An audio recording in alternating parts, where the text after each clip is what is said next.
Alors, il faut savoir en France qu'en santé, il y a un constat qui est accablant. C'est qu'il y a entre 18 et 30 000 morts chaque année liées à la prise de médicaments, et ça c'est les experts qui le disent. Il y a également 30% de surconsommation médicamenteuse qui correspond à 10 milliards de dépenses inutiles, et ça chaque année.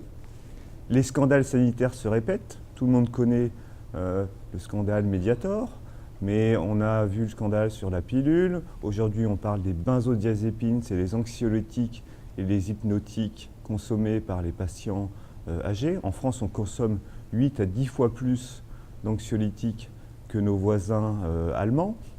Donc il y a vraiment un constat accablant en France, et l'open data en santé va permettre d'éviter ces scandales, d'éviter ces morts, et est source d'économie dans le secteur de la santé.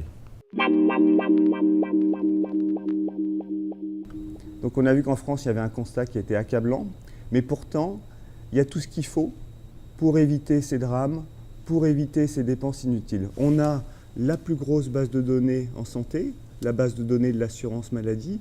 On a des autoroutes de l'information entre les professionnels de santé, comme les médecins généralistes, les spécialistes, les pharmacies, avec l'assurance maladie. Donc, mais l'accès à ces données aujourd'hui est restreint, voire cloisonné par l'assurance maladie, peu ouverte déjà aux autorités de santé qui ont la charge de surveiller le médicament ou d'améliorer la qualité des soins, comme l'ANSM, l'Agence de sécurité du médicament, et la Haute Autorité de Santé. Donc déjà, il faut ouvrir et partager l'information avec les organismes publics, mais aussi avec les organismes privés, pour partager les analyses différentes et éviter des cas comme Mediator, qui est l'exemple parfait d'un non-partage de l'information et d'une mauvaise prise de décision sur des chiffres erronés et biaisés.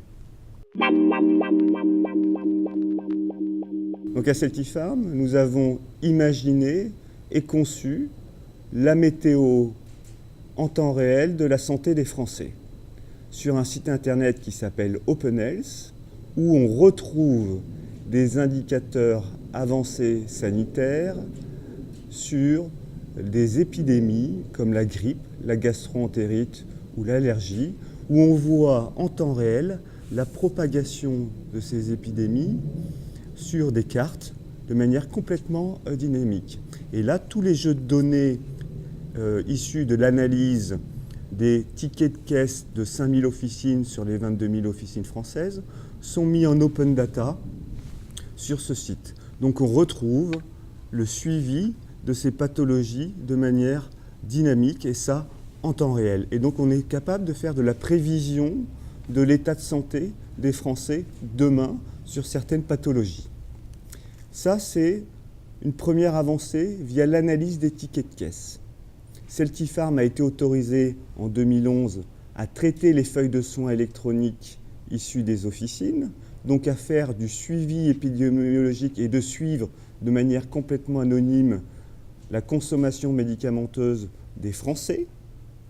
Donc demain, nous allons pouvoir mener des études épidémiologiques, mettre en place des systèmes d'alerte, faire de la pharmacovigilance assistée par ordinateur pour optimiser le système de soins, c'est-à-dire éviter des scandales sanitaires comme le Mediator, éviter des dépenses inutiles comme les 30% de surconsommation française, et optimiser le système de soins. On est au début, et il y a encore plein de choses à explorer dans ce domaine du big data en santé, et demain seront des jours meilleurs dans le domaine de la santé en France.